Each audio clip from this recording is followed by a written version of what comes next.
Pada tanggal 14 Agustus 1945, Jepang menyerah tanpa syarat kepada sekutu.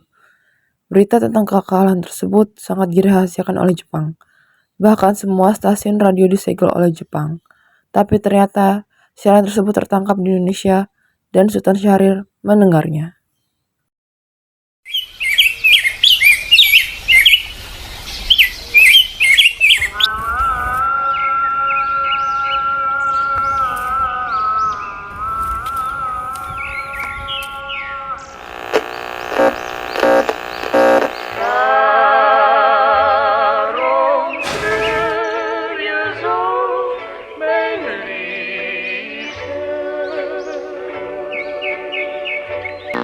And the Japanese government and the Japanese Imperial General Headquarters to sign the instrument of surrender at the places indicated.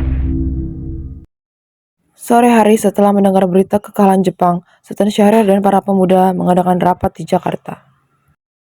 Adanya kita di sini untuk melancarkan rencana kita untuk menuju kemerdekaan Indonesia.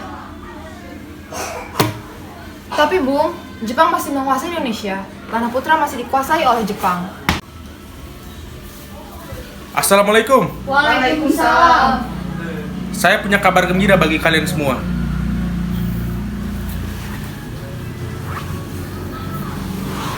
Saya punya kabar gembira. Tadi pagi, sekitar jam 8, saya mendengar di radio BBC bahwa Jepang telah menyerah kepada sekutu. Ini berarti sekarang telah terjadi kekuasaan di Indonesia. Itu merupakan kabar gembira untuk kita semua. Tetapi yang saya bingungkan, Anda membicarakan tentang kekosongan kekuasaan. Itu maksudnya apa? Jepang telah sepenuhnya meninggalkan Indonesia, tapi sekutu belum sepenuhnya menguasai Indonesia. Oh ya, sekarang saya mengerti penjelasan Anda. Terima kasih. Lalu apa yang harus kita lakukan untuk mengisi kekosongan kekuasaan ini? Bagaimana kalau kita mengajukan kepada Soekarno agar memproklamasikan kemerdekaan kita ini? Benar itu, Jepang sudah tidak lagi berwenang di tanah kita. Kita harus memanfaatkan situasi ini. Saya setuju dengan usul Anda, Tuan. Karena inilah waktu yang tepat untuk memproklamasikan kemerdekaan Indonesia. Maka dari itu, kita harus segera ke rumah Bung Karno dan Bung Hatta untuk melakukan proklamasi. Bagaimana, saudara? Setuju. Tapi jangan kemerdekaan kita ini disampaikan oleh PPKI. Mengapa kau berpendapat begitu, Sobat? Karena PPKI adalah pembentukan Jepang. Jangan sampai Jepang ikut campur dalam kemerdekaan kita ini. Maka dari itu, kita harus menolak bentuk hadiah dari Jepang. Karena kita yang akan menyusun sendiri rencana kemerdekaan kita. Benar itu, tepat sekali. Kalau begitu, kalian semua harus pergi ke kediaman Soekarno untuk menyampaikan berita ini. Saya dan yang lain akan meminta pemuda yang lainnya untuk merebut kekuasaan Jepang. Keesokan harinya, pada tanggal 15 Agustus 1945, Kero Soleh, Sultan Syahrir, Wikana, dan Darwis tiba di kediaman Soekarno di Jalan Pengangsan Timur nomor 56 Jakarta dengan maksud menyampaikan hasil-hasil keputusan rapat.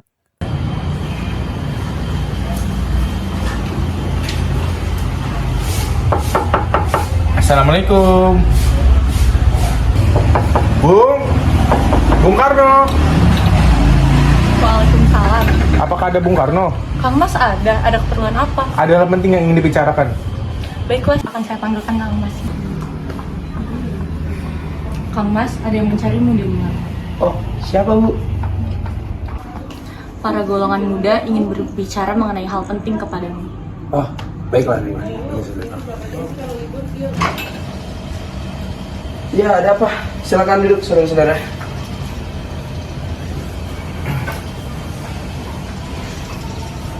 Jadi ada apa saudara-saudara sekalian datang ke sini? Jadi begini Bung, tadi pagi saya mendengar di radio BBC London di Bandung bahwasanya Jepang telah menyerah kepada sekutu. Dan tadi siang kami bersama golongan pemuda sepakat bahwasanya Bung Karno dan Bung Hatta akan memproklamasikan kemerdekaan. Oh, jadi kalian datang ke sini untuk memproklamasikan kemerdekaan. Iya Bung. Semua itu tidak bisa secara terburu-buru, karena itu harus dilakukan rapat di dalam PPKI. Karena PPKI merupakan tempat kita rapat untuk mempersiapkan kemerdekaan. Mengapa kita harus menunggu Jepang untuk memerdekakan bangsa ini? Kita harus bangkit dan berjuang untuk membangun proklamasi kemerdekaan kita sendiri. Walaupun dengan begitu, kekuatan kita yang sekarang ini tidak akan mampu untuk mengalahkan armada Jepang. Lalu bagaimana dengan anak-anak dan perempuan nasibnya? Dengan pertempuran yang sia-sia itu, jika kita kalah, apa yang akan terjadi? Semua akan menjadi sia-sia. Bung, semakin cepat kita memproklamasikan kemerdekaan ini, semakin cepat juga kita mengakhiri penderitaan rakyat. Ini yang sudah kita tunggu-tunggu, Bung. Baiklah, jika memang begitu kemauan kalian, biarkanlah saya untuk merundingkannya dulu dengan para golongan tetua. Baiklah Bung, kami pamit dulu. Wassalamualaikum. Karena masing-masing mempertahankan pendapatnya, keempat orang golongan muda tersebut berpamitan kepada Bung Karno. Mereka bergegas meninggalkan kediaman Bung Karno dengan wajah kesal. Kemudian Soekarno meminta para golongan tua untuk datang ke kediamannya dan membicarakan permasalahan tersebut. Bagaimana ini? Para pemuda menuntut kita untuk segera memproklamasikan kemerdekaan. Memang kita semua itu membutuhkan kemerdekaan, tapi kita tidak boleh gegabah. Karena jika kita gegabah, semuanya akan menjadi berantakan. Saya setuju. Menurut saya yang terpenting sekarang adalah bagaimana cara menghadapi sekutu yang hendak kembali menguasai negeri ini. Selain itu, masalah kemerdekaan dalam sidang PPKI yang akan dilaksanakan pada tanggal 18 Agustus yang akan datang. Bagaimana, Bung? Ya, lagi pula kan mereka itu semua masih anak muda. Cara berpikir mereka itu masih pendek. Kita itu yang para golongan tua itu harus bisa menuntun mereka agar semuanya itu berjalan dengan matang, supaya tidak menjadi berantakan, Bung. Baiklah, Bung. Berarti kita semua sepakat. Ya, baiklah kalau begitu kita sepakat.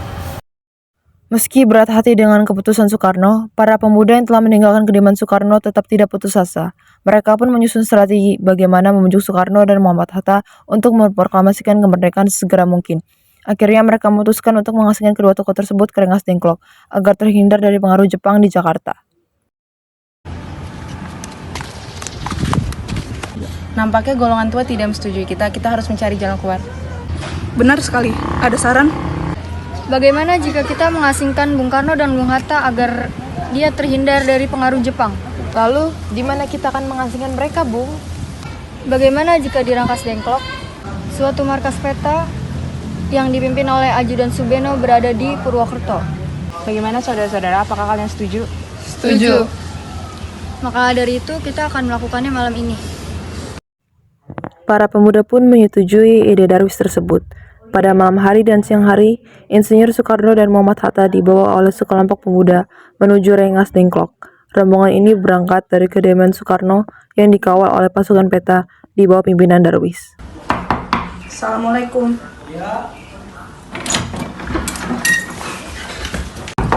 Assalamualaikum. Waalaikumsalam.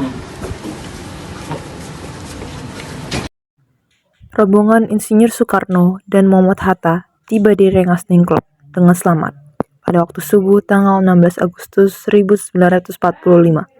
Soekarno-Hatta berada sehari penuh di sana.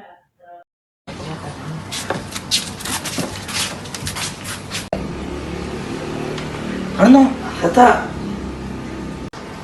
mengapa kalian membawa kami ke sini? Maaf atas kelancangan ini, Bung. Ini demi keselamatanmu. bukankah Soekarno sudah katakan masalah ini akan dibahas di sidang PPKI?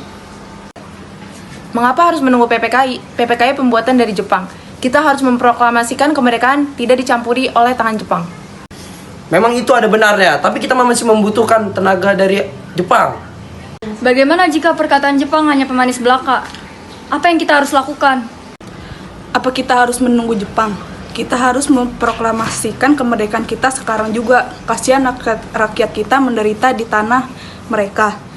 Mereka berhak bahagia dan sekaranglah saatnya. Tenang saudara-saudara sekalian, mari kita bicarakan ini dengan kepala dingin. Oke? Saleh, tolong lepaskan ikatan Bung Karno dan Darwis tolong lepaskan ikatan Bung Hatta. Bung Hatta dan Bung Karno, saya mengerti perhitungan kalian berdua tentang masalah proklamasi ini. Tapi kami belum pernah memperhitungkan masalah proklamasi ini dengan baik. Bagaimana Bung Karno? Ya sudah, baiklah. Kita proklamasikan kemerdekaan ini tanpa bantuan dari Jepang. Pada pukul 17.30 sore, rombongan dari Jakarta yang dikawal oleh peta tiba di Rengas Dengklok. untuk menjemput Soekarno dan Muhammad Hatta. Syukurlah, kalian baik-baik saja. Jadi, bagaimana keputusannya? Kami setuju Indonesia merdeka dilaksanakan tanpa campur tangan Jepang. Lalu, kapan kita akan melaksanakannya? Bagaimana jika besok? Pasukan di Jakarta sudah siap. Jika memang memungkinkan, kita akan melaksanakan kemerdekaan ini pada besok hari.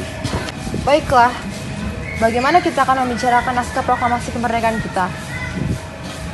Jepang tidak akan mengizinkan kita sekarang, apalagi jika mereka tahu kita akan merumuskan proklamasi kemerdekaan Indonesia. Saya punya ide. Kita akan meminjam rumah milik Angkatan Jepang, Laksamana Maeda. Baiklah. Selesailah perundingan di Rengas Dengklok, semua anggota golongan tua maupun muda kembali ke Jakarta untuk membahas lanjut rencana proklamasi kemerdekaan pada tanggal 17 Agustus 1945. Permisi, Maaf, ada apa ya? kami ingin bertemu dengan Laksamana Maeda. Bentar, saya panggilkan dulu. Ayo masuk. Selamat malam. Baik, ada apa, Bung? Maaf, kami datang malam-malam begini. Jadi, kami ingin membicarakan rencana kemerdekaan Indonesia yang akan dilakukan esok hari. Oh, jadi besok ada proklamasi. Apakah ada pena dan kertas? Ada. Bu, tolong ambilkan pena dan kertas.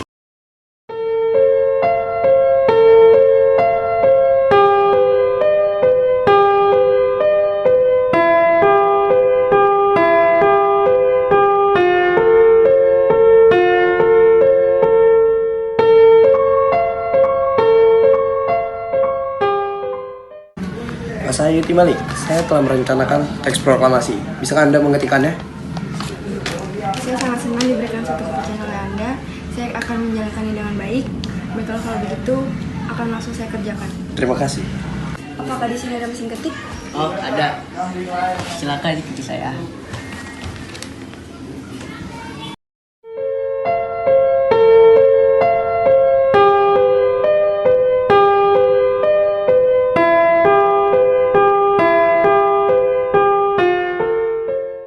Lalu bagaimana dengan penandaan teks proklamasi ini? Menurut saya, naskah proklamasi ini tidak boleh ditandatangani oleh PPKI. Karena PPKI itu merupakan pembuatan dari Jepang. Kita semua sudah sepakat untuk melaksanakan proklamasi tanpa adanya campur tangan Jepang. Lalu apakah ada tanggapan dari kalian untuk menyelesaikan masalah-masalah ini? Bagaimana jika ditandatangani oleh para hadirin yang ada di sini? Jangan, kita tidak boleh meniru bangsa lain. Kita harus berbeda. Lalu, bagaimana Bung Karno? Kalian itu atas jasa bangsa Indonesia. Jadi ini itu harus atas nama bangsa Indonesia. Ya, saya setuju. Bagaimana Anda dan Bung Hatta yang menandatangani naskah proklamasi ini? Usulan yang bagus. Baiklah, bagaimana para hadirin? Setuju. Setelah usai perundingan di rumah Laksamana Maeda, Soekarno pulang dan disebut oleh istri tercinta. Alhamdulillah. Terima kasih ya Ibu sudah menemani masa-masa sulit ini. Iya, terima kasih kepada Gusti Allah yang telah memberikan kita jalan untuk memproklamasikan kemerdekaan ini. Oh iya, apakah kalian sudah merencanakan bagaimana proklamasi akan terjadi besok? Ya sudah Bu, besok kita akan melaksanakan proklamasi besok dengan diiringi oleh lagu Indonesia Raya. Loh, bukankah kita belum mempunyai bendera? Lantas bagaimana? Oh iya, astagfirullahaladzim. Bagaimana kalau Ibu saja yang menjahitnya? Tapi Ibu tidak punya kain, Pak. Yang ada hanya warna merah dan putih. Apa tidak apa-apa? Tentu saja, kalau begitu buatlah bendera sederhana. Baiklah, Pak. Ibu punya ide. Bagaimana kalau kita namakan saya bendera ini dengan sebutan Sangsaka Merah Putih? Baiklah Bu, kalau begitu kita namakan saja Sangsaka Merah Putih. Ya sudah, Bapak bersiap saja untuk kemerdekaan besok. Indonesia tanah air beta pusaka abadi nan jaya. Indonesia sejak dulu kala tetap dipuja-puja bangsa. Di sana tempat lahir beta, dibuai, dibesarkan bunda, tempat berlindung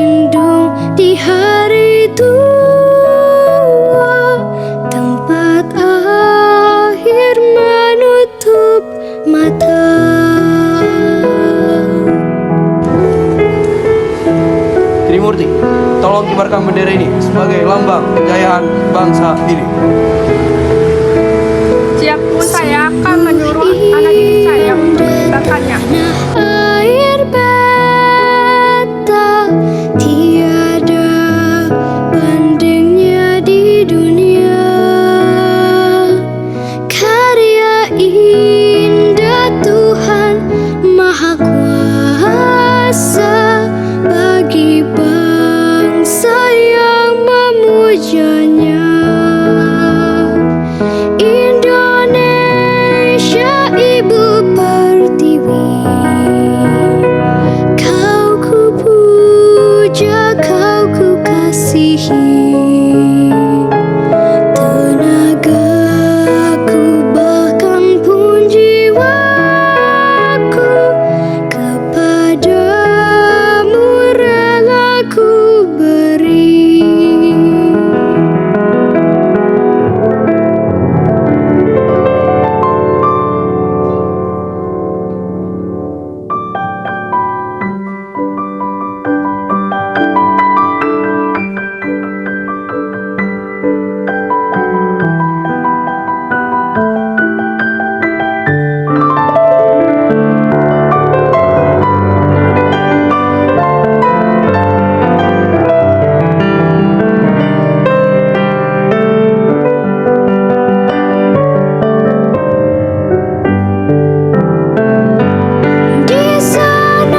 Proklamasi kemerdekaan Indonesia.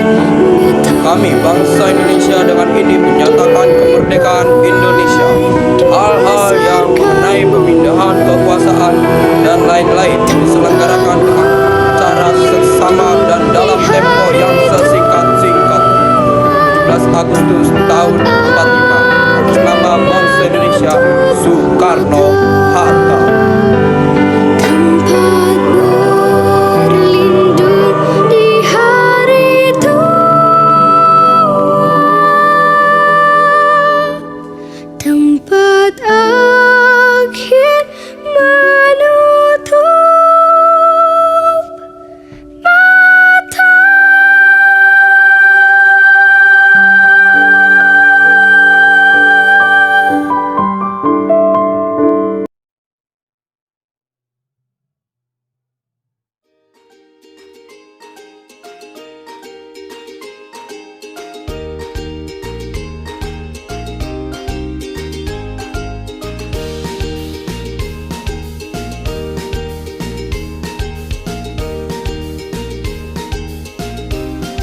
Iya, terima kasih kepada Gusti Allah yang telah Ini orang ngomong Karena kata Karena karena itu ini anjing kayak maksudnya si Hatta tuh kayak karena kok lo budak banget. Jadi kayak karena ya 2 kali karena lo budak kan karena Udah ya lanjut lagi yuk. Udah berarti udah kelar kan? Udah ya. Nih hai. Baru harusnya abis itu gua langsung